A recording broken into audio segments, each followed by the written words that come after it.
Andito tayo ngayon sa San Juan River, sa may Quezon City. Grabing basura, oh. Ang dami. Ito ang iniwan ng baha sa ilalim ng Mariablo Bridge sa E. Rodriguez Avenue, Quezon City. Ito yung bahagi ng San Juan River, pero dito yan sa may Quezon City.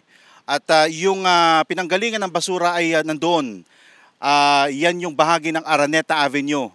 Nagdire-diretso nung bumaha, naipon dito ang basura, na-trap sa ilalim ng tulay, nababagsak sana patungo ng San Juan at may tatapon doon sa Pasig River. Ito ngayon ang sitwasyon ng ating mga ilog matapos ang pagbaha noong nakarang linggo. Sari-saring basura naging ambag ng mga tao sa ilog na ito.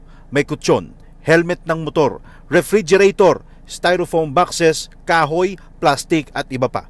Nagmistulang banderita sa mga basurang sumabit sa gilid ng tulay. Bagamat araw-araw ang kolekta ng basura ng QCLGU, araw-araw ding naiipon ng basura sa gilid ng kalye sa barangay Damayang Lagi. May kumukuha na ng backhoe. May nangongolekta naman dito pero dahil sa dami ng naipong sirang gamit, nabubulunan din ang koleksyon. Ay, nakakabala rin eh. Wala tayong magagawa, squatter to eh. Ganito rin ang tanawin sa San Juan City kung saan gabundok na basura ang kanilang nakokolekta araw-araw. Sa District 2 sa Caloocan, isa sa basurang kanilang nakolekta, bed mattress. Kinailangan pang gumamit ng payloader para madakot ang mga basurang ito. Ang mga basurang ito ang bumara sa 71 pumping stations sa NCR. Bago pa man ang pagbaha, una na nag-abiso ang MMDA na maglalagay sila ng trash trap sa mga ilog para matrap ang mga basura at hindi na umabot pa sa mga pumping stations. Mga barangay officials naman ang siyang maglilinis nito. Pero aminado ang DILG, walang katapusan ng laban na ito kontra basura, lalo na kung tayo mismo ang walang disiplina. Sa umiiral na sistema kontra basura, may ordinansa sa bawat LGU bukod pa sa umiiral din na isa pang batas. Ang Republic Act No. 9003 o mas kilala sa tawag na Ecological Solid Waste Management Act of 2000. Kasama sa key features nito ang tamang pagtatapon ng basura. May insentibo sa mga tamang paraan at multa sa mga hindi mag-aayos ng kanilang basura.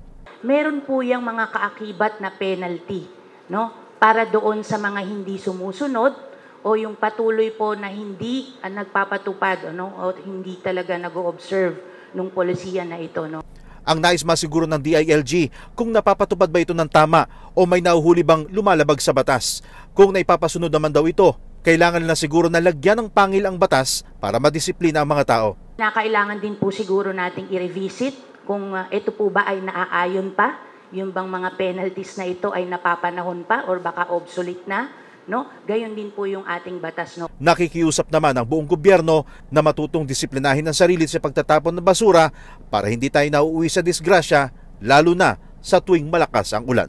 Benji Durango, para sa Pambansang TV sa Bagong Pilipinas.